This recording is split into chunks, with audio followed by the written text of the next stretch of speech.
Asyhadu an la ilaha illallah. Assalamualaikum warahmatullahi wabarakatuh. Waalaikumsalam warahmatullahi wabarakatuh. Asyhadu an la ilaha illallah wa asyhadu anna Muhammadar Rasulullah. La haula wala quwata illa billahil aliyyil azim. Bagaimana pagi hari ini semua dalam keadaan sehat? Insya Allah, Alhamdulillah sehat, Bunda. Nah, kita pagi ini sharing ya. Jadi bukan materi tapi kita saling sharing karena kita di sini rata-rata sudah pada berumah tangga kan? Sudah pada jadi seorang ibu atau ada yang masih lajang? Campur Sudah Bu sepertinya. Mia. Sudah Insya Allah Alhamdulillah, sudah. alamin iya. Mm. Jadi hari ini mungkin kemarin-kemarin tentang kesehatan ya, tentang kesehatan, tentang bagaimana Sena Maria, bagaimana tentang kesehatan ibu dan bayi, dan sekarang kita akan mencoba konsep-konsep yang kemarin kita dapatkan dari pembelajaran sebelumnya. Jadikan sharing di sini. Rencana kita akan bahas pada pagi hari ini yaitu Baiti Jannati dalam konsep ketahanan keluarga. Akan bahas apa hari ini yaitu kita akan bahas tentang perempuan karena di sini alhamdulillah ya para wanita yang sama Allah sedang belajar untuk menjadi seorang hamba Allah yang bersama-sama menjadi harapannya ya tidak hanya membawa diri sendiri tapi membawa keluarga Cek, kita cek, sampai cek. kepada jannahnya Allah. Mau dibantu untuk share screen kah, Bu? Udah apa-apa tadi ya ini. Keluarga itu bagaimana gitu kan. Ketika kita sudah menikah, ya Allah pasangkan dengan seorang laki-laki yang sudah Allah berikan dalam perjalanan kita, pasti kita pada saat awal itu tidak berencana untuk bercerai. Pasti kita akan berpikir bahwa pernikahan ini adalah pernikahan terakhir, pernikahan pertama dan pernikahan terakhir gitu kan. Jadi ibaratnya dalam perjalanan kita tidak akan berpikir 1 tahun, 2 tahun, tapi memang perjalanan yang panjang, perjalanan yang butuh persiapan itu. Dan kadang kita berpikir persiapan dalam perjalanan pernikahan itu hanya sebatas persiapan maisah ya, suaminya kerja atau belum gitu kan. Atau mungkin persiapan-persiapan ketika hal-hal yang remeh-temeh ya pada saat menjelang mau menikah itu bukan pada saat kita sudah menikah itu kan artinya di sini harus menunjukkan adanya sadar gitu sadar bahwa perjalanan yang kita awali ini adalah ibaratnya usia pernikahan adalah usia 20 sampai 25 tahun dan kita Allah dikasih kesempatan usia sampai 60 65 maka 2/3 hidup kita itu adalah bersama pasangan, adalah dalam rumah tangga gitu kan. Yang kedua kita pun siap bahwa butuh bekal gitu kan. Karena perjalanan dalam waktu 2/3 kehidupan kita itu kita tidak tahu ke depan seperti apa gitu kan. Bekal visi misi kita mau seperti apa keluarga kita yang akan kita bawa gitu kan. Terus juga di sini butuh juga kan apa harapan-harapan kita. Jadi ketika kita hanya menikah, ngikutin sunatullah menikah, kalau tanpa kita ada sesuatu kesadaran tentang ini, pasti dalam tengah perjalanan itu akan Allah ingatkan kembali. Dan cara mengingatkan Allah itu begitu lembut ya. Selalu trouble-trouble yang Allah kasih adalah cara Allah mengingatkan bahwa tujuan pernikahan yang Allah berikan kepada kita tidak hanya sebatas dunia gitu. Pasti akan Allah bimbing bahwa pernikahan anak-anak yang Allah berikan kepada kita, pasangan yang Allah berikan kepada kita itu ujungnya adalah berkumpul di surganya Allah gitu kan. Itu harapan kita semua dan itu kurikulum yang akan Allah berikan kepada kita perlahan gitu kan. Nah, di sini juga ini kita butuh jaring pengaman gitu kan. Bagaimana jaring pengaman yang Allah kasih? Seorang laki-laki yang jadi seorang kawam, seorang laki-laki yang berusaha untuk menguatkan bahu dan kakinya gitu kan. Dan di sini kaki dan bahu yang kokoh, di mana kakinya dia akan bisa melangkah yang luas. Bahu tempat bersandar para keluarganya, para anak dan istrinya untuk dia tetap berdiri kokoh gitu kan. Sampai ketika bertemu dalam pertanyaan pada saat yaumil nanti ketika Allah tanyakan pertanggungjawaban, suami kita akan mengatakan bahwa saya sudah melakukan apa-apa yang bisa saya lakukan dengan seterbaik-baiknya. Dan kita berharap bisa memudahkan langkah-langkah suami untuk bisa mempertanggungjawabkan tanggung jawabnya untuk kita dan keluarga kita itu kan. Di sini juga karena kita adalah seorang perempuan di sini, maka kita harus kuat mau jantungnya mau hatinya gitu kan. Dan ini ketika mengatakan kuat jantung dan hati pasti kita di sini apa? Ada keluasan, ada kesiapan, ada dukungan gitu, ada kasih sayang yang akan saling menjadi andalan bagi keluarga. Dan ini adalah persiapan ketika kita dalam berumah tangga maupun dalam perjalanan sekarang dalam rumah tangga yang sedang kita lalui gitu kan. Selanjutnya adalah kedua, ketika kita sudah berkeluarga, kita akan tadi mau pergi kemana, dengan siapa, modalnya apa, bekalnya apa gitu. Kalau kita perjalanan cuma berdua mungkin cukup satu dua koper, tapi ketika sudah berkeluarga banyak, kita akan membawa koper-koper di sini bukan koper-koper hanya sebatas kebutuhan fisik, tapi sini juga ada obat buat kita. Ada segala macam yang akan kita siapkan dalam perjalanan. Mungkin juga ada peta, peta yang akan menyampaikan kita ke tempat yang akan kita tuju gitu kan. Nah, itu adalah tentang bagaimana kita dalam memandang suatu bahasan pernikahan yaitu keluarga. Lalu ketahanan keluarga sendiri karena sekarang kita mencoba untuk mengonsep dari Poplis. Kebetulan saya sebagai sukarelawan dari penggiat keluarga Indonesia, yaitu Poplis dari IPB, beliau sebagai ketuanya, bahwa ketahanan keluarga ini adalah kemampuan keluarga untuk mengelola sumber daya fisik dan non-fisik dan masalah yang dihadapi keluarga. Ya, fisik non-fisik agar keluarga sejahtera, fisik, sosial, psikologis, yaitu terpenuhinya kebutuhan seluruh anggota keluarga. Jadi ketika kita membahas tentang ketahanan keluarga, artinya keluarga yang siap, karena ujian itu nggak bilang-bilang gitu. Ketika awal uji suatu keluarga, entah itu ujian tadi ya, sumber daya ekonomi maupun tadi fisik, sosial, psikologis gitu kan. Bahkan dalam Al-Baqarah bahwa kisi-kisi hidup manusia itu sudah tercatat ya, ketakutan kan terhadap eh, harta, termasuk pasangan, anak gitu. Itu adalah kisi-kisi yang Allah berikan kepada kita. Nah, ini ketika kita siap untuk mengambil bagian di sana, mengambil untuk segala sesuatu yang Allah kasih adalah cara Allah mengikatkan kita untuk kembali kepada Allah, itu adalah ketahanan keluarga kita gitu kan. Bagaimana kita menjadikan semua itu berusaha untuk dalam rangka beribadah kepada Allah gitu. Nah, dalam surat-surat At-Tahrim bahwa peliharalah ya dan lindungilah keluarga karena bisa jadi gitu kan mau di surga atau neraka gitu kan. Dan di sini juga bahwa sesungguhnya Allah ciptakan seorang laki-laki dan perempuan itu saling berbangsa-bangsa dan bersuku-suku. Dan hanya orang yang mulia, yang bertakwa, yang menjadikan yang paling unggul gitu kan, yaitu yang bertakwa. Maka di sini juga keluarga mengajarkan tujuan hidup muslim. Bagaimana sholat, ibadah, hidup hanya untuk Allah. Artinya ketika kita memiliki visi misi, nilai-nilai, nilai-nilai, value yang kita bawa dalam suatu rumah tangga itu akan menjadi konsep dalam perjalanan rumah tangga itu kan. Dan hendaklah takut kepada Allah, orang-orang yang meninggalkan di belakang mereka adalah orang-orang yang lemah gitu. Lemah di sini kalau berdasarkan dari konsep kesehatan ya, bagaimana persalinan alami bisa membuat bayi itu kuat? Bagaimana ASI bisa membuat bayi itu kuat? Bagaimana pengasuhan berdasarkan dari bagaimana Allah memberikan contoh membuat anak itu kuat fisik mentalnya itu. Artinya ketika kita berusaha memegang Al-Quran dan Sunnah gitu, maka itu adalah panduan kita gitu karena dari beberapa literatur bahkan kita sendiri yang bidan paham ya bahwa yang namanya lahiran alami itu memiliki manfaat bagaimana bayi itu mikrobiomnya terjaga gitu kan begitu pada saat fase-fase selanjutnya gitu kan. Nah, itu artinya selain daripada kita memiliki kesadaran kita pun membutuhkan ilmu gitu kan. Mudah-mudahan ini Bumil Ayo Ngaji ini adalah jariahnya Mbak Mugi ya.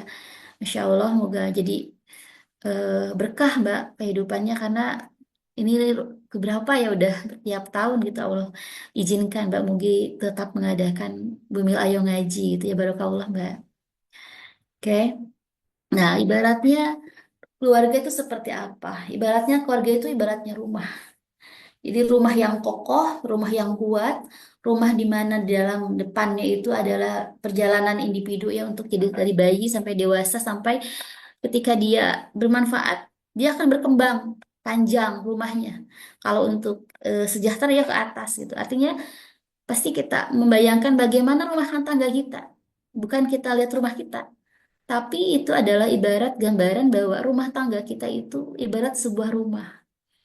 Pondasinya, nilai keluarga, nilai anak, dimulai dengan pernikahan tanpa kecelakaan, gitu kan. Dimulai dengan masa perkenalan, persiapan, ta'aruf dengan caranya Allah, gitu kan. Menjaga dirinya dari maksiat kepada Allah sampai akhirnya dia bisa mengelola rumahnya dengan bagaimana aturan-aturan itu bisa dipakai untuk dalam rumah. Jadi rumah yang kokoh itu adalah rumah yang dalamnya itu diawali dengan Allah dan berkembang karena Allah dan akhirnya termanage dengan caranya Allah gitu. Ketika Muslim kuat ini gitu, insya Allah dia akan tahan keluarganya gitu kan. Dia akan kuat gitu kan. Dia akan siap dalam gempuran fase akhir zaman gitu. Kondisi sekarang ya tadi ya banyak sekali berita-berita tentang bergesernya nilai-nilai yang dulu dianggap sangat tabu, sekarang menjadi biasa. Bahkan tak biasa di sini bukan berarti maksiat itu maksiat itu adalah sesuatu yang tidak ditakutkan, tapi sesuatu yang nilainya berubah, yang asalnya ketika datang ke rumah saya, ibu, maaf, anak saya hamil, penuh dengan rasa malu dan air mata. Bahasa sekarang udah berubah. Ah, ada orang lain juga banyak ya, Bu ya. Artinya apa? Tercerabutnya. Tercerabutnya nilai-nilai yang bergeser, efeknya apa? Ketika nilai-nilai bergeser, pasti etika, norma, semuanya bergeser. Termasuk tadi ya, Pertamina oplosan dan sebagainya itu hanya sebatas efek dasarnya satu, yaitu bergesernya nilai-nilai yang kita anut bahkan yang kita lakukan dalam kehidupan sehari-hari gitu kan. Dan itu dimulai dari sebuah rumah gitu, mulai dari sebuah rumah di sana ada ayah, ada ibu, ada anak yang memiliki fungsi masing-masing untuk bergerak bersama dalam membangun sebuah keluarga bertujuan kepada Allah. Dari sini lalu kita harus ngikut siapa? Ada contoh nggak? Di sini, Masya Allah ya. Allah membuat istri Nuh dan istri Lut sebagai perumpamaan bagi orang kafir. Dan Allah juga memberikan contoh istri Fir'aun bagi orang-orang beriman. Artinya udah jelas. Istri Nuh dan istri Lut adalah dua istri dengan suami yang soleh. Dan istri Fir'aun kebalikannya suami yang zalim dan Allah berikan Asia sebagai empat penghulu ya wanita yang akan nanti mimpin kita di akhirat nanti gitu kan. Di sini adalah suatu gambaran bahwa ketika seorang wanita itu eh, dia zolim ya terhadap keluarganya, maka Allah akan hilangkan gitu negerinya, kotanya gitu. Sedangkan istri Firaun ya eh, Asia gitu, beliau Mesir sampai sekarang Mesir masih ada kan. Tapi kalau tadi ya kaum Nabi Lut, daerah-daerah Sodom dan maupun Nabi Nuh udah nggak ada lagi kotanya gitu. Artinya begitu gitu. Ketika seorang ibu, seorang istri berusaha untuk mengikuti aturannya Allah, bukan hanya sebatas dia menyelamatkan dirinya, tapi menyelamatkan generasi dan generasi yang akan datang gitu. Bahkan kotanya pun Allah lenyapkan gitu. Artinya tugas kita itu menjaga ini gitu. Menjaga bukan hanya kefitrahan dalam diri, tapi menjaga ada generasi yang Allah titipkan kepada kita gitu kan. Dalam surat Al-A'raf ayat 58, tanah yang baik itu tanamannya akan tumbuh subur dengan seizin Allah, sedang tanah yang tandus maka tanamannya akan tumbuh merana. Tanah itu ibarat kita gitu kan. Nasihat Utsman bin Affan kepada anak-anaknya, sesungguhnya orang yang hendak menikah itu ibarat orang yang hendak menyemai benih. maka hendaklah ia memperhatikan di mana ia menyemainya. Dan ingatlah bahwa wanita yang berasal dari keturunan yang buruk jarang sekali melahirkan keturunan yang baik. Maka pilih-pilihlah terlebih dahulu meskipun sejenak. Masya Allah ya, artinya begitu eh, gambaran gitu ya. Seorang wanita itu Masya Allah gitu. Allah sudah eh, kasih amanahnya tuh berat. Menjaga generasi, tempat menyemai benih gitu. Nah, itulah gitu. Ketika Allah jadikan kita sebagai seorang muslimah itu rezeki. Karena ketika kita lahir, kita nggak tahu orang tua kita siapa. Ya, kita hanya mengingat tentang luka pengasuhan, gitu. Tapi kita lupa bahwa dengan orang tua beliau, dengan segala lukanya itu, kita seorang muslimah. Ketika kita seorang muslimah, maka kemudahan-kemudahan kita untuk mengenal Allah lebih mudah dibandingkan mereka yang lahir bukan dari muslim. Lanjut sini, wanita terbaik yang pernah ada adalah Maryam Putri Imran dan Khadijah. Ini pun wanita-wanita yang paling utama di sini adalah ya penduduk surga Khadijah, Fatimah, Asia. Artinya di sini ada Maryam, ada empat wanita penghulu surga dan semuanya ini berhubungan dengan apa? Berhubungan dengan tugas kewanitaannya, tugas sebagai Maryam sebagai seorang ibu daripada Isa, Khadijah sebagai istri dari Rasulullah, Fatimah sebagai anak dari Rasul, ya, dan Asia sebagai istri dari seorang yang zalim. Artinya peran-peran ini bukan peran-peran detail, peran-peran tentang amanah luar, tapi ini adalah amanah-amanah yang Allah titipkan sebagai dalam konsep keluarga. Ya, jadi kalau ibaratnya dia bukan sebagai penerima Nobel, tapi dia sebagai wanita-wanita terbaik, wanita perannya ya ketika dia dalam menjalankan tugas dalam keluarga sebagai anak, istri, maupun juga sebagai seorang ibu. Maka di sini, Masya Allah, perempuan itu berharga, mulia, dijaga karena sangat berharga, hidupnya selalu dalam perwalian, selalu menjalani hidup dalam perlindungan laki-laki di sekitarnya, dan perlindungan itu adalah bentuk penghargaan, bukan suatu pengekangan gitu kan. Siapa yang memiliki anak perempuan dan dia tidak membunuhnya dengan dikubur hidup-hidup, tidak menghinanya, dan tidak lebih mengutamakan anak laki-laki, maka Allah masukkan ke dalam surga. Ini bagi orang tua kita. Dengan dia menjaga kita, tidak beda-bedakan, Masya Allah, ya dikasih surga sama Allah gitu. Tidak beda-beda termasuk pendidikan gitu. Jadi kalau kita berpikir bahwa emansipasi wanita itu tidak termasuk pendidikan, salah. Kita sudah dijaga sama Allah, bahkan untuk tidak diutamakan dari laki-laki juga itu ajarannya Allah gitu kan. Salah satu hadis dari Rasul yang disampaikan atas izin Allah gitu kan. Siapapun yang menanggung nafkah dua anak perempuan sampai balik mencapai kedewasaan, maka pada hari kiamat antara saya dan dia seperti ya seperti halnya jari telunjuk dan jari tengah, artinya saling berdekatan. Ya, menanggung nafkah sampai balik sampai dewasa dan itu Rasul menyampaikan bahwa itu seperti halnya jari-jari antara beliau dengan orang tua gitu kan. Artinya begitu wanita itu dijaga. Kalau ibaratnya sekarang kita menganggap bahwa Islam membelenggu, salah. Karena Islam itu dijaga sejak kita jadi seorang anak, ya ayah kita merawat, ya tanpa kita dipilih-pilih, ya di sini jaminannya surga. Sebagai seorang saudara, ketika kita eh, sama Allah sendirian, hanya ada saudara laki-laki itu pun saudara laki-laki kita yang akan bisa menjadi wali kita. Sebagai seorang istri pun sama. Perempuan ketika Allah sudah berikan kepada seorang anak sebagai seorang kepada seorang laki-laki ya diberikan ketika saat akad artinya sudah memberikan tanggung jawabnya kepada seorang suami dan dia sebagai pelindung kawam maka ini pun adalah tanda Allah menjaga kita.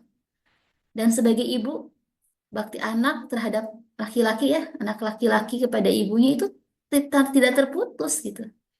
Artinya dari mulai kita menjadi seorang anak perempuan dari bayi sampai kita menutup mata, itu hidupnya penuh dengan perwalian. Walaupun dalam perjalanan sekarang, perwalian ini kadang seringnya dilupakan itu. Ada apa gitu? Karena tadi nilai-nilai yang memang eh, mulai dilupakan. Nah, bagaimana caranya? Kita ingatkan kembali dan kita berusaha untuk tadi memberikan yang terbaik aja dulu. Kalau Allah uji bu, aku punya saudara laki-laki, aku janda, tapi dalam perjalanan aku sendirian. Sampaikan, seandainya kita tidak sampai minta sama Allah. Biar Allah yang akan melunakkan, bahkan Allah ganti dengan orang yang akan menjaga kita. Mungkin atau kebalikannya, Allah yang akan menjaga kita. Itu kan artinya secara konsep, secara ilmu, secara aturan, bahwa kita itu hidup dari perwalian. Dari seorang ayah sampai kita dari anak laki-laki yang Allah berikan kewajiban untuk menjaga kita gitu kan, bukan membandingkan antara lebih utama di mana antara mertua dengan istri, tapi di sini adalah konsep dari tanggung jawab perwalian ya, tanggung jawab secara dia menjaga gitu kan, termasuk memenuhi kebutuhan-kebutuhannya gitu kan. Lalu kawam seperti apa? Nah ini saya gambarkan seorang ayah yang tubuhnya kedinginan punggungnya dan dia menjaga anak-anaknya. Dan itulah dia akan bersungguh-sungguh, ya serius melaksanakan sesuatu, ya bukan eh, merasa ingin dia memimpin, tapi di sini adalah tanggung jawab untuk berusaha memenuhi kebutuhan perempuan dan mewujudkan kemaslahatan baginya melalui proses yang terus-menerus penuh tantangan dan melelahkan. Artinya ini ibarat ayah kita, suami, mungkin bahkan ya itu tadi perwalian-perwalian yang Allah titipkan kepada kita. Ya harusnya seperti ini, tetapi ya itu tadi ketika konsep sudah ada perubahan, maka teruslah berpegang teguh pada aturannya Allah. Terus mengkomunikasikan sama Allah terus. Laki-laki itu adalah kawan bagi perempuan karena Allah telah melebihkan sebagian mereka laki-laki atas sebagian yang lain. Dan karena Allah telah memberikan nafkah dari hartanya. Di sini berarti syaratnya menjadi seorang kaum laki-laki adalah dua, punya kelebihan dan bisa memberi nafkah. Gitu. Jadi kalau ada fase ini, ada dalam fase kita diuji di sini, ini butuh latihan bersama. Butuh bukan hanya sebatas ridho, tapi di sini mengembalikan bagaimana fitrah laki-laki. Karena ketika laki-laki diuji, tidak bisa menjadi seorang kaum, dia pun adalah posisi dia secara psikologis itu ujian terberat bagi laki-laki. Dan kita berusaha untuk bagaimana Allah memberikan rezeki kepada kita dengan suami bisa menjaga kekawamannya. Gitu.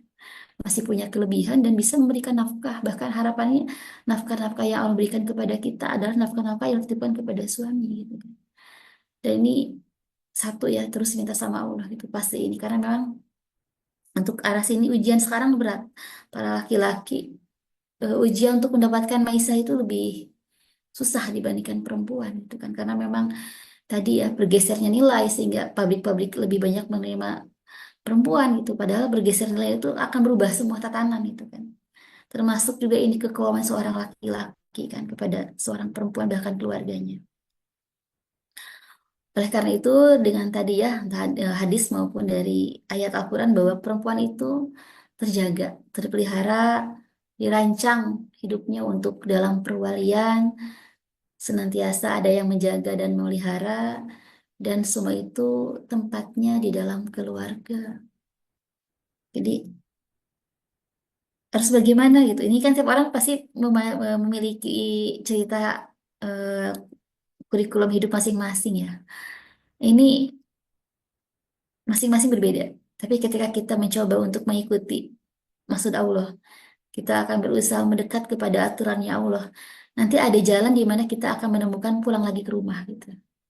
Saya juga sama, saya PNS 22 tahun dan saya baru di rumah sekitar 4 tahun ya, CTLN 3 tahun, dan sekarang tahun kedua saya di rumah. Tahun pertama saya keluar SK resen gitu kan. Artinya ketika kita berpegang teguh sama aturan-nya Allah, nanti ada pastinya kita akan pulang gitu kan. Kapan? Ikuti aja dulu apa yang Allah titipkan kepada kita dengan terus meminta perlindungan, dengan terus berkomunikasi. Nanti ada fase sama Allah jalan-jalan untuk bergerak dalam rumah akan Allah luaskan gitu kan. Di sini tadi kan bahwa dasarnya laki perempuan itu secara takwa sama gitu ya. Jadi apa bedanya laki perempuan? Jadi kan sama sama Allah, hanya orang yang paling bertakwa. Ya Allah paling mulia bukan laki-laki, tapi orang yang paling bertakwa gitu. Yang Allah titipkan pada laki-laki adalah tadi kekawaman gitu kan. Kekawaman itu adalah dia untuk bisa mengurus kita, memenuhi kebutuhan kita gitu kan. Bukan yang paling mulia, tapi dia adalah yang paling bertakwa. Artinya kita memiliki sesuatu tempat ya sama untuk dalam bertakwa kepada Allah. Dan di sini pun ya bagi laki-laki ada hak bagian, bagi perempuan pun sama. Baik sedikitnya itu sesuai dengan aturan Allah. Kenapa kita karena seorang perempuan itu dalam perwaliannya dari laki-laki, maka ketika dia mendapatkan harta waris lebih besar, bukan jumlah uangnya, tapi ada tanggung jawab moral yang akan dia pertanggungjawabkan kepada Allah sebagai seorang laki-laki. Dia memiliki tanggung jawab untuk menjaga perwalian yang ada di bawahnya. Dan Allah pun di sini ya, Al-Ahzab ayat 35, sungguhnya muslim dan muslimat, mukmin dan mukminat ya, husu yang bersedekah, penyabar gitu kan. Di sini sama ya, laki-laki dan perempuan gitu kan, yang mukmin mukminat, muslim muslimat itu saling menggandengkan. Artinya memiliki peran yang sama dalam segi ketaatan gitu kan. Dalam segi fungsi ya berbeda, tapi secara ketaatan dalam di sini ya, laki-laki penyabar, perempuan penyabar, laki-laki husu, perempuan husu, laki-laki bersedekah, itu sama pintu-pintu kebaikannya gitu kan. Oke, lanjut. Nah, ini tadi ya bagaimana istilah. Dari dulu kita dianggapnya waktu zaman Romawi bahwa perempuan itu sebagai penyebab penderitaan karena dia turun gitu kan dari surga ke dunia itu karena bujukan seorang Hawa gitu kan. Nah, begitupun dalam revolusi sekarang kita menuntut bekerja sama ya bekerja sama dengan laki-laki, tapi kita lupa sama upah sama, tapi kita lupa kondisi kita hamil, menyusui, melahirkan itu capek itu. Kita kesannya sama dalam upah, padahal harusnya lebih. Kita mengatakan bahwa kita harus setara dengan laki, padahal kita nggak bisa setara karena amanah tanggung jawab di tubuh kita berbeda. Banyak sekali ibu-ibu yang hamil datang, ya mungkin sama juga ke teteh semua, datang dalam kondisi hamil, hamil muda sambil bekerja gitu kan. Sampai saya selalu mengatakan kepada keluarga, kalau memang ini ada sumber pendapatan lain, kalau memang suami Ridho tidak bekerja, gak usah kerja gitu. Artinya ada tanggung jawab lain yang Allah titipkan kepada kita gitu kan. Kecuali kalau memang Allah uji gitu dengan cara itu gitu kan. Artinya kita menganggap bahwa menyamakan langkah dengan laki-laki termasuk dalam bekerja maupun upah adalah sesuatu prestise gitu. Kita lupa bahwa itu sebenarnya kita banyak mengorbankan diri kita. Ya, kelelahan kita itu jauh lebih berat. Bahkan dalam surat Al-Quran ayat 14 sendiri bahwa hamil melahirkan menyusui itu Masya Allah berat. Maka obatnya apa? Bersyukur gitu. Itu dalam kondisi tidak bekerja gitu. Apalagi dengan kondisi kita seorang yang harus berangkat pagi, pulang sore dengan kondisi kita bekerja dalam suatu tekanan yang berat tuh lebih berat lagi gitu. Itu Islam yang pertama mengangkat marwah perempuan di tengah masa puncak kebodohan. Gitu. Artinya ketika Islam memposisikan, lalu gimana Bu? Apakah perempuan bisa bekerja gitu kan? Ketika saya melihat para istri-istri Rasul seperti Asia, Aisyah gitu kan, terus juga Rufaidah ya, perawat perempuan ikut berperang walaupun dalam medan peperangan itu dia membuka tenda-tenda itu, bahkan membuat camp-camp pembelajaran para wanita. Artinya ketika sekarang Allah titipkan kita sebagai seorang tenaga kesehatan utamanya bidan membersamai para wanita, Masya Allah, ini rezeki juga gitu. Karena kita terjaga, dalam pekerjaan kita terjaga, mendampingi orang-orang yang sama Allah titipkan adalah wanita-wanita yang Allah titipkan kepada kita gitu. Artinya ini adalah rezeki ya. Artinya Masya Allah. Kenikmatan dari lahir seorang ibu, ayah, kenikmatan dalam segi amanah dakwah, dalam kesehatan itu adalah rezeki gitu kan. Artinya muslim harus tetap bisa bergerak, memberikan manfaat. Tapi bergeraknya seperti apa gitu. Fasenya kapan gitu. Dan itu hanya Allah yang tahu. Maka kita nggak bisa lepas dari terus minta sama Allah gitu. Saya harus pilih mana bu antara A dengan B. Itu nggak perlu dikonsultasikan. Kalau saya bilang sama Allah nanti ada fasenya jalan-jalan ke sana itu akan Allah buka gitu kan. Ketika kita mencoba untuk mengenal itu hikmah-hikmah yang Allah titipkan kepada kita. Gitu.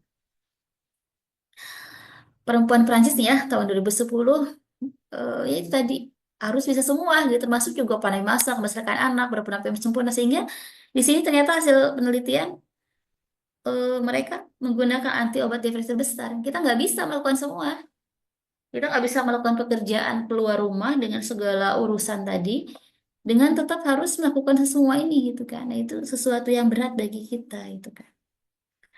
Bahkan itu akan bikin kita akan jadi ya depresi, akan merasa diri kita tidak berguna, bahkan kita merasa takut gitu karena memang kondisi kita tidak bisa melakukan semua posisi, entah itu keluar dengan kondisi maksimal maupun di dalam dengan kondisi maksimal itu. Allah titipkan dalam tubuh kita yaitu rahim ya. Kalau bahasa kata rahim itu apa itu? Rahim itu adalah sifat ya yang Allah berikan nama-nama Allah hanya bagi mereka mukmin mukminah, muslim muslimah gitu kan. Kalau Ar-Rahman itu pada seluruh makhluk kasih sayang Allah. Semua makhluk ya termasuk muslim non muslim, tapi ketika kategori Ar-Rahim kata nama-nama ini adalah kasih sayang khusus kepada muslim muslimah, mukmin mukminah dan itu Allah titipkan kepada seorang ibu. Ketika Allah titipkan pada seorang ibu, berarti di sini ada kata sifat bahwa Allah titipkan kasih sayang kepada seorang ibu ketika dia menjadi seorang istri, menjadi ketika seorang menjadi seorang eh, ibu maupun ketika dia menjadi seorang tadi ya orang tua gitu kan. Lalu di sini bagaimana gitu sifat ini? Itu rahim. Rahim itu kelihatannya lemah ya tapi kuat gitu. Bahkan ketika Jibril melihat Allah menciptakan laki-laki sebentar gitu. Tapi ketika seorang perempuan diciptakan oleh Allah, Jibril sampai berkata ya, wahai Allah, kok lama banget sih perempuan rumit banget. Coba kamu lihat, wah Jibril dilihat ternyata, oh begini gitu. Seorang wanita menangis gitu kan. Karena dengan tangisan itu wanita itu jadi kuat. Tangisnya itu tangis yang penuh tadi ya. Tangis yang penuh doa, tangis yang kasih sayang gitu. Itulah wanita gitu. Dengan kelihatan lemahnya dia adalah orang-orang yang jantung dan hatinya kuat gitu. Dia akan terus menjaga energi dalam rumahnya untuk ada dalam ketaatan kepada Allah gitu kan. Nah itulah yang Allah titipkan kepada kita. Ada satu organ yang Allah pun sematkan gitu ya namanya gitu dalam rahim gitu ya dalam rahim yang Allah titipkan organ tersebut kepada kita. Ketika kita ingat bahwa di sini ada fungsi, ada sesuatu tugas ya tugas yang Allah titipkan kepada kita gitu kan dengan kasih sayangnya Allah. Gitu. Nah ini adalah fitrah. Maka ketika kita ingin hidupnya paripurna, jalani tugas itu, gunakan rahimnya gitu kan. Tapi kan itu haknya Allah, iya haknya Allah. Entah itu terisi atau tidak, itu haknya Allah. Cuma kita ketika kita melakukan ini adalah dalam rangka kita menunaikan hidup untuk paripurna, untuk menjaga fitrahnya Allah gitu. Karena perempuan itu tempat tumbuh penuh kasih sayang dan ketika Allah titipkan kepada seorang perempuan, tubuhnya pun masya Allah gitu banyak miracle-miracle kan dari mulai Allah ciptakan pertemuan laki dan perempuan ya dalam tuba palopi ya terus tuba palopi itu bergetar ketika memindahkan hasil pertemuan itu ke dalam rahim gitu sampai akhirnya terbentuk jadi seorang makhluk gitu yang berbeda bahkan Allah berikan pendengaran penglihatan dan hati itu Insya Allah itu Allah titipkan dalam sesuatu rahim di mana rahim ini adalah nama yang nama Allah gitu yang Allah titipkan kepada kita dalam berbentuk organ. Ketika kita ingin paripurna, yaitu kita tuntaskan, kita tunaikan fitrah-fitrah perempuan ini, gitu kan. Nah, tadi kan ya kondisi puncak ya, empat wanita sebagai penghulu surga semuanya sama sebagai peran sebagai seorang perempuan gitu kan.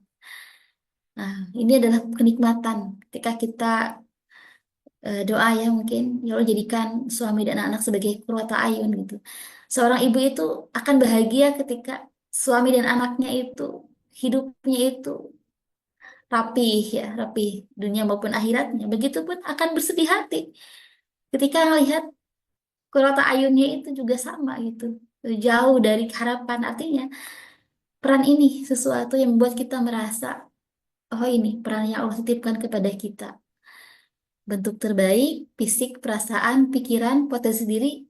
Dan ini kita merasa bahwa bentuk terbaik kita adalah menjadi seorang perempuan, yaitu hamil, melahirkan, menyusui, dan menjadi seorang ibu, menjadi seorang perempuan. Gitu kan. Inilah puncak yang kita nikmati dan ini tidak bisa terwakilkan kebahagiaannya ketika Allah titipkan ini kepada kita. Lalu bagaimana Bu? Orang-orang yang nggak Allah kasih, itu adalah juga bukan berarti rezeki, bukan berarti kemuliaan ya, tapi di sini ada rezeki. Rezeki itu adalah hak Allah gitu. Bahkan tidak ada yang mustahil seorang istri Nabi Zakaria ketika berusia 90 tahun ke atas ya 95 93 ke atas ketika beliau meminta Nabi Zakaria kepada Allah dengan suara lirih Allah berikan. Artinya tidak ada yang tidak mungkin ketika kita terus mengkomunikasikan apa yang kita minta kepada Allah. Maka yang penting saat ini saya sampaikan bahwa ketika kita ingin mengatakan tahan keluarga, Baiti Janati, inilah kita. Kita menjadikan diri kita berperan di sini. Menjadikan rumah sebagai tempat hidup wanita. Peran kita di sini itu akan membuat Baiti Janati. Peran kita di sini akan membuat keluarga tahan gitu. Bahkan seorang ketika saya ya baca-baca bahkan dengan tausiah ketika seorang perempuan bertahan untuk mempertahankan rumah tangganya dengan suami yang lupa sama Allah, apa yang akan dia dapatkan? Keberkahan anak-anaknya. Bahkan suaminya yang tadi seakan-akan tidak berfungsi secara dunia, itu adalah sebagai penghalang neraka antara neraka dengan dirinya gitu kan. Jadi artinya itulah itu. Begitu Allah berikan penghargaan gitu.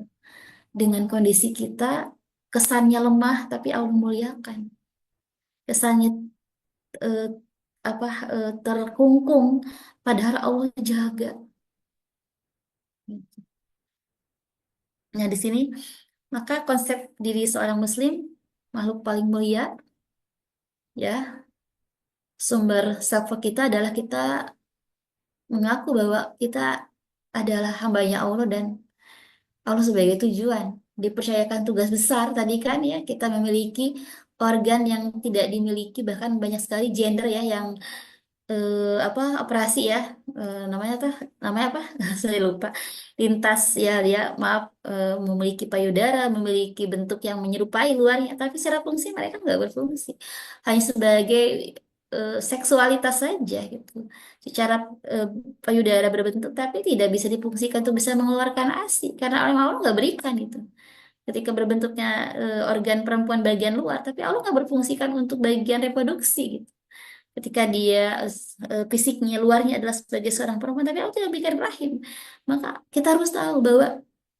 tugas besar kita itu di sana gitu dan menjaga itu gitu jadi kalau kita berpikir bahwa tugas kita yang lain salah gitu. Lalu di sini mampu memilih pilihan baik ya privilege kita pilihan hidup itu termasuk ini adalah dari tadi ya rezeki pembawa kebaikan memandang dirinya baik memilih cara hidup yang baik, membawa dan menyebarkan kebaikan. Kita berusaha untuk ke sini, gitu kan. Nah, bedanya apa sih antara muslim dengan non-muslim? Kalau kita hidup itu untuk di dunia itu untuk akhirat sebagai sawahnya akhirat gitu kan. Dan self-worth kita tuh merasa berharga ketika kita melakukan kewajiban kita. Standar kita ada standar moral, standar penjagaan Allah dan Rasul sebagai contohnya gitu kan. Lalu bagaimana untuk non-muslim? Maaf. Mereka ya itu tadi hidupnya di dunia, yang hidup di dunia nikmati aja lah gitu. Ya apa apa yang saya suka ya saya artinya ini sebenarnya membuat dirinya itu terjebak gitu ya, terjebak dalam kezoliman terhadap dirinya sendiri gitu kan. Dan self-worth-nya dibentuk oleh lingkungan. Dia ngerasa ini badan saya, ini diri saya, bayar diri sendiri yang nentuin lah gitu kan. Dia tidak ingat bahwa ada tanggung jawab yang Allah titipkan dan akan Allah minta pertanggungjawabannya kepada kita gitu kan. Sehingga karena kondisinya salah, sehingga efeknya apa? Menganggap bahwa orang yang hebat tuh yang sukses, yang kaya, yang berprestasi, yang jadi orang. Tapi yang belum ini belum jadi orang ya. Lalu di sini, ya di sini ya, saya berharga. Lalu bagaimana saya berharga gitu kan? Nah, ini pertanyaan yang nggak akan bisa dipandang secara mereka gitu. Tapi kalau kita berpandang secara berpikir secara muslim bahwa berharganya kita adalah ya tadi dalam penjagaan dalam perwalian bahkan kita pun masih bisa memaksimalkan kemampuan yang Allah kasih gitu dengan terus gitu kan melakukan kebaikan-kebaikan sampai menyebarkan kebaikan di sini. Berharganya kita ketika kita masih bisa berperan dalam kancah-kancah sosial tapi tidak meninggalkan gitu kan peran kita yang jadi inti tugas kita gitu kan. Akhirnya tanpa konsep diri kita akan terseret ya, kita akan terseret, kita mengejar hidup mapan, lihat selebgram, wah pengikutnya sekian warna biru, centang biru, wah kita berlari-lari, kita ribut FYF itu apa sih? P, saya bingung saya lihat sekarang. Kita menganggap itu sesuatu, ah kontennya ini, oh kita kejar-kejaran, kita sampai lupa terhadap kewajiban kan. Bahkan saya lihat juga ada beberapa yang ketika dia bikin konten, suaminya sampai maaf ya ngebunuh gitu kan. Artinya kita lari dengan sesuatu yang kita lihat dari luar gitu kan. Kita meyakini bahwa penilaian orang lain itu ya berpengaruh kepada kita. Kita menuntut setara tadi ya terhadap pendapatan, padahal kita sebenarnya lebih mulia gitu kan. Kita menganggap bahwa hal apa setara gitu, padahal Allah jaga gitu. Kita berpikir bahwa hidup itu ya karir gitu. Ketika kita ini pengorbanan Bu meninggalkan anak gitu. Tapi apakah ini sesuatu yang saat itu memang nggak ada jalan lain? Nggak ada Bu. Nah itu mungkin beda lagi. Tapi ketika ya nggak apa-apa Bu. Ternyata gimana kalau nanti maaf maaf ya saya diceraikan sama suami saya kalau suatu waktu saya nggak mengambil keputusan itu. Nah itu butuh diskusinya sama Allah gitu kan. Berlomba-lomba jadi influencer, menganggap yang keren itu berprestasi dan mapan, sibuk di luar rumah dan meninggalkan keluarga. Dan ini terlihat di kita, ya. Saya lihat ketika saya lihat TikTok, banyaknya wanita. Bahkan dilihat sosmed juga. Saya punya TikTok, saya pernah nyobain beberapa kali bikin konten, saya capek nggak bisa. Akhirnya saya udah teh, kelola aja sama tim aja, sok silahkan boleh lakukan karena saya capek. Hanya untuk bikin satu konten aja capek ya gitu. Ternyata ya itu tadi ya ketika kita bukan sesuatu tugas kita, kita akan eh, ya akan mubazir gitu kan. Tubuh kita pun nggak akan bisa kemungkinan ya tadi ya ketika kita orientasinya sesuatu tadi harga diri, kemuliaan di mata manusia, merasa sesuatu itu yang dikejar itu mungkin berbeda. Tapi ketika kita Ibu ambil dakwah ya boleh dakwah, tapi ibu nggak tiap hari, nggak tiap saat, paling sebulan sekali aja lah gitu. Artinya bagian-bagian itu yang akan kita ambil, tapi memang harus tadi ketika kita berniat untuk meluaskan niat kita, meyakini rezeki berasal dari gaji, khawatir tentang masa depan, menolak resen padahal wajib, my body gitu kan, tubuh saya ya saya yang inilah gitu. Sekarang banyak sekali kan mereka para wanita utamanya ya yang berbeda asalnya muslim jadi non muslim gitu kan. Itu kenapa? Karena menganggap dirinya itu bebas mengambil keputusan atas dirinya sendiri gitu kan. Dan menikah, tidak menyusui karena sibuk bekerja, susah taat pada suami. Ini susah banget. Tuh zaman sekarang susah. Sampai Ramadan ini saya juga dapat ilmu baru ya. Ketika saya dalam surat Asam ya, ayat 789, di sana itu bahwa dan demi jiwa eh, serta penyempurnaan ciptaan Allah, Allah ciptakan jiwa kita tuh sempurna ya. Maka di sini dalam surat 8-nya ya, fa'alhamaha fujuraha wa taqwaha. Nah, ternyata dalam fujur takwa gitu. Artinya dalam kelemahan itu takwa bergandengan gitu. Ketika kita ya tadi dalam rumah itu seperti itu. Kita akan menemukan pujuraha, akan menemukan ketaatan dan taat kepada suami itu ujian yang berat gitu. Dan mudah-mudahan Allah mudahkan ya. Saya juga masih belajar untuk berusaha gitu, taat, benar-benar taat berdasarkan aturannya Allah gitu kan. Karir nomor satu, anak nomor dua, menganggap semua agama sama gitu. Ini adalah yang sekarang tersebar ya dalam pikiran gitu kan. Bukan hanya generasi Gen Z, tapi termasuk juga generasi-generasi yang tua itu karena sudah bergesernya nilai-nilai dalam diri kita maupun dalam lingkungan kita. Gitu. Lalu bagaimana caranya kita ingin berharap kembali? Ya tadi kita kalibrasi diri kita. Kita kalibrasi, kita tanya tubuh kita. Tadi ada suatu organ yang Allah titipkan setiap hari. Tugas kita apa? Kita ikuti manual book kita, Quran hadis, karena ketika kita sudah megang Quran dan hadis, maka kata Allah tidak akan sengsara, akan selamat dunia maupun akhirat. Ngobrol sama Allah tiap hari, minta diri, dijadikan alatnya Allah untuk apapun yang Allah berikan kepada kita. Dan meniatkan kebaikan dan melakukan kebaikan. Nah ini dari Ustadz almarhum ya, Ustadz Hari Santosa. Nah ini ya boleh baca-baca. Oke, itu gambaran tentang. Jadi kalau bahasan tadi yang namanya